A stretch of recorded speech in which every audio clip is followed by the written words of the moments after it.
હર મહાદેવ, હરિઓમ, જય માતાજી। અત્યારે વાગ્યા છે સવારના 7:30 ને આપણે જે વાડી આવી ગયા હતા વેલા, એટલે આપણે વાહેંદું બધું ગાયુંનું આજે સરસથી કરી નાખ્યું। હમણાં તો મારે વાહેંદું કરવાનું કેદુંનું હતું નહીં, ન કરે હોય જ નહીં, નાનજી બાપા કરી નાખે। પણ આ જાજુ હતું ને તો દેવાંશી પપ્પાને કીધું આપણે કરી નાખી। આ બધા પાંદડા ભેગું કરી રાખ્યું હતું નાનજી બાપાએ બધું, એટલે ખાલી નાખવાનું જ હતું, નાખવાનું કાંઈ સેટું નહોતું। આ ઉકેડો ને આ વાહેંદું પપ્પા ટાઈસ નાખીને હરખું કરે જ છે।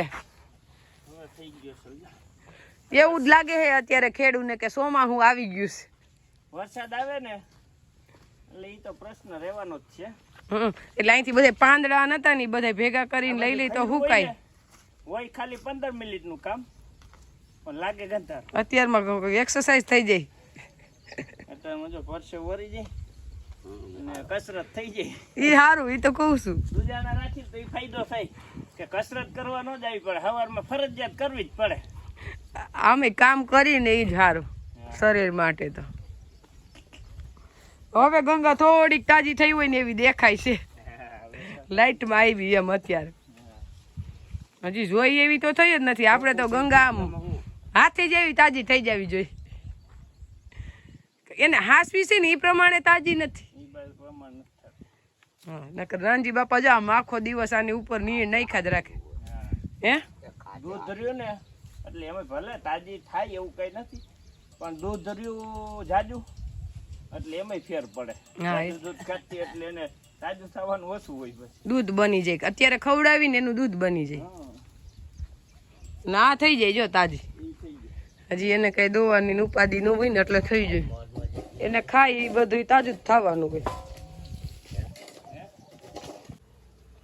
જો આપણે કાલ જુનાગઢ ગયા અને અહીંયા જે અકસ્માત થયો આગનો, કારણ કે જેસીબી ખોદકામ કરતા હતા ને જે ગેસની લાઈન તૂટી અને જે આગે વિકરાળ સ્વરૂપ ધારણ કર્યું ને, એ આપણે આખી રાત નજર હમું જ રહ્યું કે જે પકોડાની દુકાન હતી ને ત્યાં હું ને નહીં ના ત્યાં ગાંઠિયા ખાવા જવાનું પરિયાણ કરતા હતા, પણ ફેર એટલો રહ્યો આપણે કે નહીં ના એ કીધું નહીં કે ગાંઠિયા ખાવા જવા। એમ જો એ એમ કહે કે ગાંઠિયા ખાવા જવા હે તો આપણે એ દુકાને જાત, કારણ કે એની મોર એક ફરે મેં અહીંયા નાસ્તો કર્યો હતો, એટલે આપણે નહીં નહીં કાલે બોલી જ નહીં કુદરતી, એટલે આપણે પછી અહીંયા કઈ જવા પાણું હતું જ નહીં। પણ એવું મને અંદરો અંદર ધોરાજીથી આગળ હતો ને તો વિચાર આવતો હતો કે આપણે અહીંયા નહીં ના જો ગાંઠિયા ખાવાનું કેમ તો કે ધોરાજી ખોટી નથી થવું, અને જુનાગઢ કીધું હોસ્પિટલ પાસે છે એટલે અહીંયા જ આપણે ગાંઠિયા ખાઈ લેવું। પણ આપણે નહીં ના બોલી ને એટલે અહીંયા કઈ જવાનું થયું જ નહીં, પણ આપણે નજરમાં એમ આવે છે કે એ દુકાન મારી ખુદની જોયેલી છે।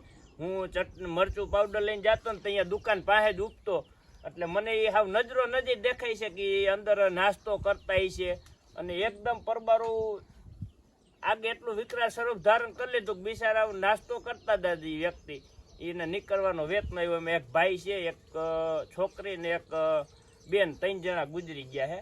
એટલે ભગવાન એના આત્માને શાંતિ આપે। હા, એને શાંતિ આપે, કારણ કે એકદમ અચાનક વિચાર્યું ન હોય, ન્યા બળીને ભરથું થઈ જાય, અને ઘરેથી હું વિચારીને નીકળ્યા હોય ને હું થઈ ગયું। મારા અંદાજ પ્રમાણે કદાચ દવાખાને જ આવ્યા છે, અને ડોક્ટર ને આવવાની વાર હોય તેમ હોય કે આપણે ગામડે થી આજુબાજુમાં થઈ હોય તો ત્યાં એ બાજુ જાંજેરા રોડ પર દવાખાના જ છે બધા હોસ્પિટલ। બિચારાને ભગવાન એના આત્માને શાંતિ દે અને ક્યાંક સારી જગ્યાએ અવતાર દે એમ, કારણ કે એનું દુઃખ થાય। આપણે દેવાંશ તો રાત ના એમ કરતો એ જીસે બી હરગે વા હરગે, ઈ તો એવો બી ગયો, કારણ કે ધોરાજી લગન તો એને મગજમાંથી એને કેમ કાઢ્યું તો અમને ખબર છે। ગમે ત્યાં દેખાય જો અહીંયા હળગે છે અહીંયા હળગે છે એમ જ કરતો, મગજમાં એને સડી ગયું, જીસીબી હરગે જીસીબી હરગે। હા, અને દુકાનો હરગે ને એમ જ કરે, પછી માન એને તો ઈ નીકળ્યું તો હજી રાત ના એવું જ જખે છે, કારણ કે ઈ બી જ ગયો તો ત્યાં એવો બધો। અને આપણે તો નજર હમું જ દેખાય, કારણ કે ઈ ગેસ પવન ભેગો આમ હાઈલો અને હાઈલો ને પરબારી પકોડા ની દુકાન હતી ને ત્યાં જઈને પરબારી અગ્નિ લાગી ગઈ એકદમ, અને પરબારો ભડકો થયો, બે તો બાટલા ફાટ્યા। ઈ અવાજ એવો હે બોમ્બ ફૂટે, અને આપણે ત્યારે 3જે માળે હતા, ઈ જોયું કેવી રીતના આગ લાગી ગઈ, ઈ જ નજર જોયું। આ બકડિયું ચાલુ હતું સીધું ત્યાંથી જ લઈ લીધું। જો ઈ ગેસ ચાલુ ન હોત તો આગ ન લાગત, તો કદાચ વાર લાગત, ગેસ ફેલાઈ જાત એમ।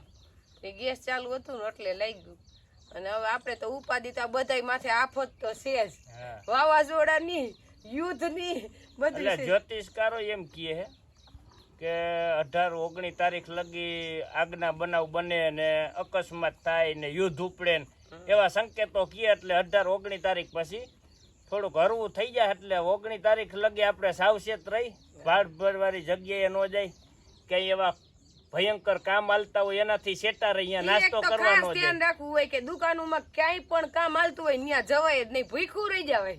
અને આ ભૂલ જ થાય છે. જો આપણે અગ્નિકાંડ આપણે ગેમ ઝોન હરગું અહીંયા કામ હાલતું તું થયું, અહીંયા જીસીબી હાલતું તું, લાઈન તૂટી એમાં થયું, એટલે ક્યાંય પણ આપણે કામ હાલતું હોય ત્યાં નાસ્તો ન કરાય. એનાથી 500 ફૂટ 1000 ફૂટ સેટો જઈને નાસ્તો કરાય, પણ ત્યાં નાસ્તો ન કરાય. અને બને ત્યાં લગી ખુલ્લામાં કરાય કે અંદર પેકવાળી જગ્યામાં બને ત્યાં લગી નાસ્તો અંદર જવાનું ત્યાં કરાય નહીં, ખુલ્લામાં કરે એટલે તમે થોડીક સેફટી વધી જાય તમારી. અને કામ હાલતું હોય ત્યાં તો ઊભું જ ન રહેવાય, ત્યાંથી સેટું રહેવાય. સેટું રેવાય. આમાં કઈ નક્કી ન હોય, જે ખુદ કામ કરતા એ બચી જાય, બિચારા નિર્દોષ મરી જાય છે આમાં. એને તો ખબર પડી ગઈ હોય કઈ શું થવાનું છે હવે, એટલે ઈ તો ભાગી જાય, ઈ કોઈને બચાવવાની કોશિશ કરે નહીં, ઈ તો એનો જીવ બચાવે. આપણે આવી ગયા તલ પાસે. આપણે 2 દિવસ થયા વરસાદ આવ્યો પણ આપણે તલ પાસે આવ્યા નથી. જો જોવા આવી તો ઉપાધિ ને, પણ આમાં જોતા એવું લાગે છે કે ઉપાધિ બહુ કઈ છે નહીં. જનરલ બધાને નુકસાની આવે એનું તો દુઃખ હોય જ, પણ અત્યારે આપણું જોઈ એ આપને ખબર પડે. આપણે તલ પાસે આવ્યા જ નહોતા, કીધું ઉપાધિ કરવા જવું નથી, એનાથી સેટા હારા. એટલે આપણે અત્યારે આવ્યા અને કારા તલ ઉભા છે, એમાં કોઈ જાતની નુકસાની નથી. કારણ કે નુકસાની હોય તો આપણે નુકસાની કેવી પડે, ન હોય તો કંઈ કહેવાની હોય ને. આપણે કાંઈ ઢૈરા નથી, એમના મગબંધ ઉભા છે. એટલે અમુક પાણ થઈ ગયું અત્યારે તાને, કારણ કે પાણીની તો પાવન ચાલુ જ હતું એટલે પાણ થઈ ગયું, બાકી કઈ નુકસાની આવેલ નથી. નાનજી બાપાને વિહામો થયો, નકર ઈ રોજ 10 ક્યારા પાયે રાખતા હતા પારિયાના. પાવન ચાલુ હતું એ વિહામો થઈ ગયો. હા, અને તલ તો મેં ઘણી જગ્યાએ આપણે જોઈ છે, પણ આના જેવી રોનક નથી. આપણા તલ જેવી ઓછા છે એમ, ઊંચા હારા છે. હા, આપણે રસ્તામાં પાણી વાળા વિસ્તારમાં તો ભાખરવડથી આવે એટલે તલ તો જોતા જ હોય, પણ આને જો બેઠ્યા ને હારા જ છે. બિયારણ સારું છે. અને ખરેખર તમે હે ને ઘરનું બિયારણ વાવવા કરતા આપણી જ માન્યતા એવી છે કે સારી ક્વોલિટીનું બિયારણ જ વવાય. બિયારણમાં કોઈ લોભ કરાય નહીં. સારી કંપનીનું બિયારણ હોય ને, હા, કોઈ પણ વસ્તુ પછી મગફળી હોય કે ગમે હોય તો ફેર તો પડે. આ સારું બિયારણ છે. જો ચોકડ આમ ફરતા બધી બાજુ બૈઠા લાગે છે. હા, એમાં ઉત્પાદન વધુ થાય ને. 2 બેઠિયારું બિયારણ આવે છે. સારું છે બિયારણ. હવે તલ કેટલા ઉતરશે એ ઉપર ખબર પડે. અને કાળા તલનું તો એમ કે છે કે બજારે બહુ સારી છે. હા, અને કાળા તલમાં એક ખાસિયત હોય કે તમે ફોલો ને તો કાળા નો નીહરે. અત્યારે તો સફેદ જ નીહરે. આ તો કાળા તો થાય તમારે ખેરવાની ખાલી 3 દીની વાર હોય ને, ત્યાં 3-4 દીમાં એવું હોય. ત્યાં જ કલર મને એ નથી ખબર. અત્યારે તો જાવા સફેદ જ હોય, ખબર જ ન પડે તમને. જારી સફેદ જ હોય, ત્યાં કલર પકડે. પછી હું ઘણી વાર બઢિયા ખોલું તો વિચાર કરું કે આ તો કાળા તલ વાવ્યા છે ને હજી સફેદ કેમ છે. કાળા તલની બજાર હારી છે ને કાળા તલ વવડાવ્યા છે મેં, નકર મેં એટલા વર્ષમાં પહેલી વાર કાળા તલ વાવ્યા છે. કોઈ સફેદ તલી વાવતા બાજુ ખરે કાળા તલ વાવ્યા એટલે સારું ફાયદો રહે એમાં. આમાં નુકસાન એવી થોડીક મરચામાં, તો આમાં થોડોક ફાયદો થઈ જાય એટલે હિસાબ હરખો થઈ જાય, સેટિંગ થઈ જાય. આપણે તો ઉનાળુ વાવેતર તો થતું જ નથી, પણ છે આપણે 3.5 વીઘા જેટલું અંદાજે છે. એટલામાં ખેડ કરીને પાછું દેશી ખાતર નાખી દેવું, અને બીજા આના પૈસા આવશે એમાં બીજામાં દેશી ખાતર નખાઈ જાય આના પૈસાનું. એટલે દેશી ખાતરના થઈ જાય ને તો ઘણા. હા, એટલે આવતે વર્ષે ઉત્પાદન સારું થાય અને જમીન આપણી સારી રે એવી ને એવી પડે. તમારે ઉનાળે જમીન તપતી ને વરહોરે દેશી ખાતર ભરાતું હોય ને એટલે ઉત્પાદન થાય જ. અને આ તલ એવા છે એનું કારણ છે આપણે ગયા વર્ષે નહીં ઓલા વર્ષે આ દેશી ખાતર ભરેલું જ છે. એટલે વધે જ ને તલ ને બધા એક જ સરખા છે. એટલે 3.5 વીઘાના કે એટલે 3.5 તો અમારો ખાલી અંદાજ મારેલો હોય, પછી તો આમાં કઈ આપણે માપેલ વાવેતર ન હોય. હા, નક્કી ન હોય. ને હવે તો ફૂલ મારી ગઈ છે એટલે આપણે કેટલો દિવસ ઉપસે? આ બસ ને ત્યાં વરસાદ વહી જાય ને કઈ જ રાખવો છે તમારે. આગાહી દે કઈ નક્કી ન હોય આ લોકોનું, એમ પાછી આવે. હવે ચોમાસું આવે વહેલું એવી વાત. જો ચોમાસા આડો મહિનો રહ્યો છે ત્યાં વાવણી થઈ જાય. અત્યારે ટાઈમ થયો છે બપોરના 2. તો આવી ગયું છે આપણે ભર સોમાહું. હમણાં તો 3 દિવસથી આવી રીતના જ ગાજવા માંડે. જો અત્યારે ગાજવા માંડ્યો ને ફરતો અંધાર્યો છે ને આમ તો ક્યાંક લગભગ વરસ હોય માંડ્યો હોય છે. આપને એમ થયું કે આજે આપણે વરસાદ નહીં આવે, પણ આવે એવો આદર થઈ ગયો છે. ટાઈમ થયો છે 5 રોંઢાના. એટલે આપણે દેવાંશભાઈ ઉઠ્યા એટલે દેવાંશભાઈને આપણે પૂછી કે તારે શું ખાવું છે, તો અત્યારે એને આવ્યા આલુ પરોઠા યાદ. તો અત્યારે જલ્દી તો મેં કીધું આલુ પરોઠા બનાવવા કેમ એટલી વાર, એને ભૂખે બહુ જ લાગી છે. પણ આજે તો મેળ આવી ગયો. 12 હતા 11 એટલે હતી આપણે સૂકી ભાજી બનાવેલી થોડીક પડી હતી બપોરની વધેલી, એટલે ફટાફટ આપણે આલુ પરોઠા બનાવી દીધા. દેવાંશ કે એ બધું હાજર કરી દેવાનું જો ખાતો હોય તો. આલુ પરોઠું આપણું બની ગયું. આપણે રોટલી હોય જ, રોટલી 2 બાજુ રાખી દીધી ને વચ્ચે મસાલો ભરી દીધો. અને હવે આપણે કટિંગ કરી દઈ અને એક આલુ પરોઠું ચડે છે અને 4 ચોકઠા કરી દેવું એટલે આલુ પરોઠું દેવાંશ દહીં ને આલુ પરોઠું ખાઈ લે. આનો સ્વાદ આપણે ઓલા આલુ પરોઠા બનાવી એવો જ આવે. જો કોઈના છોકરાને વેન કરે ને આલુ પરોઠું ખાવું હોય તો સૂકી ભાજી પડી તો આવી રીતના ફટાફટ બનાવી દઈ શકીએ આપણે. અમારે દેવાંશનું વેન પૂરું થઈ જાય. આપણે જો આલુ પરોઠું એકદમ સરસ ગરમા ગરમ બનીને થઈ ગયું તૈયાર. એટલે હવે દેવાંશી નહીં ખાવું છે. દેવાંશે કીધું એટલે 2 ભાઈ બેન એક ખાઈ લે. આપણે દેવાંશભાઈને આલુ પરોઠું ખવડાવવા બેઠા. દેવાંશભાઈને ડોક્ટરે કીધું છે ગળામાં ચાંદા પડ્યા, એટલે ગળામાં ઇન્ફેક્શન લાગ્યું છે, એટલે ભાઈને કાંઈ ખાવું નથી. હવે નાટક કરવા છે, ઓલું બનાવી દો ને ઓલું બનાવી દો, પણ કાંઈ ખાવું નથી. હજી ડોક્ટરે કીધું 2-3 દિવસ ખાય નહીં ને તો એને દવા પાયે રાખજો. ખાય નહીં કઈ વાંધો નહીં આવે, પણ ગળું સારું થઈ જાય ને એટલે ખાવા મળશે. એ દવાખાને આપણે ક્યાં ગયા હતા હે? એટલે મૂળ જ નથી એનું કાંઈ. હું ના અને દવાખાનાની તો વાત કરવા દેતો જ નથી ભાઈ. ગંગા દોવા આવ્યા ત્યાં દેવાંશભાઈ ભેગો આવ્યો. એટલે દેવાંશભાઈ હવે નંદીને સારો આવ્યો છે, એને નંદી બહુ ગમે. અને હવે નંદીને આપણે કરી લીધો છે મોયડો, એટલે દેવાંશ થી વરી જાય, નકર એને પપ્પા થી નતો વરતો. હવે તો દેવાંશ કે હાલો પપ્પાને સારવા જાવું. મેં કીધું સાહેબ હાલ આને મજા આવે. અને નંદી આપણે થયો છે આ 19 તારીખે 4 મહિનાનો થાય, પણ લાગે છે કેવડો વરે નહીં. નાનો નથી, મોટો થઈ ગયો. જો ખાઈ જો સરવા માંડ્યો. હવે દૂધ નો પીવે. અવળોકડો છે નાનો દેવાંશ જેવડો. કા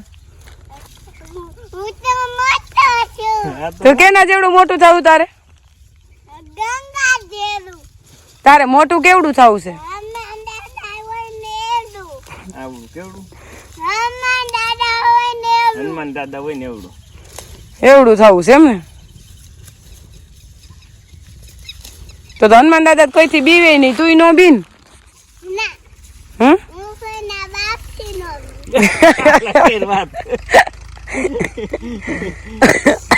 એમ કેવાય કોડા. એ તો એક દી બા ને એમ જ કહેતો હતો, હાલો બા આપણે બા જવું હોય તો જઈ. ક્યાં હું કોઈના બાપ થી ન પી કે રાઈ છે.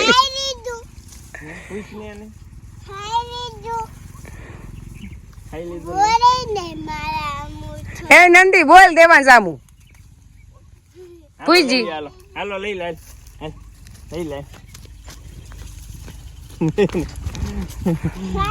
નંદી કે હું બરું કો ને આ કે હું બરું કો, બે વાદે છે યાર.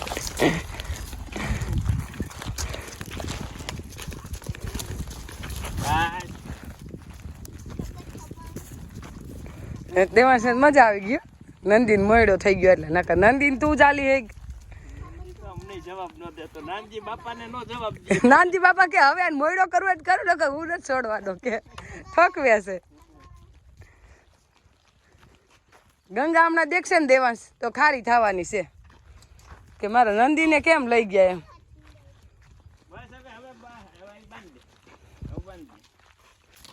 આપણે દેવાંશી પપ્પા એને નંદી સાયરો તો આપણે આટો મારી એવા શાકભાજીમાં. જોકે હું હોય તો રોજ શાકભાજી માટો મારવા જાવ જ, એટલે આપણે ઘરનું શાક તો લેવું જ ન પડે, જડી જ જાય. ને દૂધી તો હવે એટલી ઉતરે કે આપણે દૂધી બહુ ખાતા નથી. એટલે દૂધી કીધું કોકને ખાવા થાય એટલે 2 વેલા નાખ્યા છે. તે કાલે 3 દૂધી લઈ ગઈ હતી, આજ પાછી 3 લઈ ગઈ. એટલે કીધું કુણી ઉતાર લઈને તો શાક સારું થાય. રૂહીબેન ને હલવો ખાવો છે, પણ મેં કીધું હજી આપણું ગળું બરોબર નથી. હલવા બેગ દીક જારવાનો બનાવી એટલે ખવાઈ જાય. અને દૂધી આપણે હલવો બનાવવા જ ખવડાવી. જો બરુકો જો આવ્યો, જો છે ને આમ જો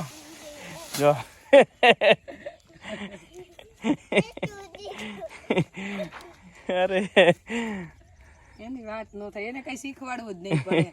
એ દેવાંશ ને શીખવાડવું જ ન પડે. દેવાંશ આપણે પેટમાં હતો ને ત્યાં લગન આપણે ઠેક લગન ભગર દોઈ છે. હા દવાખાને જવાની અડધી કલાકની વાર હતી ને ત્યારે હું ભગર ને દોઈને ગઈ. અને હોસ્પિટલેથી દેવાંશ નો જન્મ થઈ ગયો ને બીજે દિવસે આવીને પાછી ભગર દોઈ. એટલે પછી એમાં થોડું કઈ ઘટે. એ તો આરામ કર્યો હોય ને એના છોકરા આમ હોય આમ બેદર. હા તો પૂરો આખો ઉપાડી નાખી દે. અને આને ગેમાર ન થાય. હલવો આપણે બનાવવો જ છે. દૂધી આપણે હલવા હાટું જ વાવી છે. 2 વેલા એટલે જ વાવ્યા. હલવો બનાવીને ખાઈ. આપણે ગંગાઈ દોવા દે છે. ઘી ઘરનું, દૂધે ઘરનું, દૂધે ઘરની. હાલો અને ખડ થઈ ગયું હોય એમાં, એ જોયું એને જો બા જાહે કાલ લગનમાં. હમણાં આપણે લગનમાં પડી જાય એટલે એક માણસ કહી દેવું પડશે એમાં નીંદવા. પણ શાકભાજી હજી રાખવું છે. હાવ ચોમાહાનો એન્ડ ટાઈમ આવે ને ત્યારે જ કાઢવું છે. એવું